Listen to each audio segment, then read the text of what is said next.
ក្រោម$500តើខុសអ្វីណាដែលគេមើងងាយ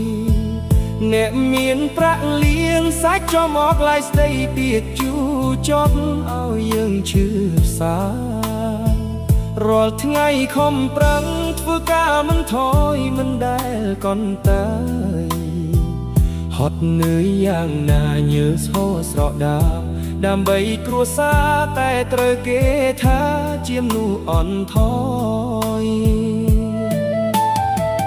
ឃើញជិះម៉ូតូចាំងគេដើរគេចចេញខ្សែភ្នែកពោពេញដោយការតូចដៃគេមិនរាប់រកព្រោះក្របប្រាស់ใจសង្គមសម័យលុយឆាយហួថ្លៃ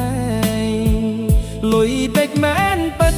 តែចិត្តស្មោះត្រង់មិនដែលបំណងបោកប្រាស់ណែណាតថ្លៃដួងចិត្តអប្រាក់ខែក្រោម$500តើខុសអ្វីណាដែលគេមើងងាយអ្នកមានប្រាក់លៀងសាច់ចំអកឡាយស្ដីទៀតជូចត់ឲ្យយើងឈឺសារាល់ថ្ងៃខំប្រឹងធ្វើការមិនថយមិនដែលកន់តែ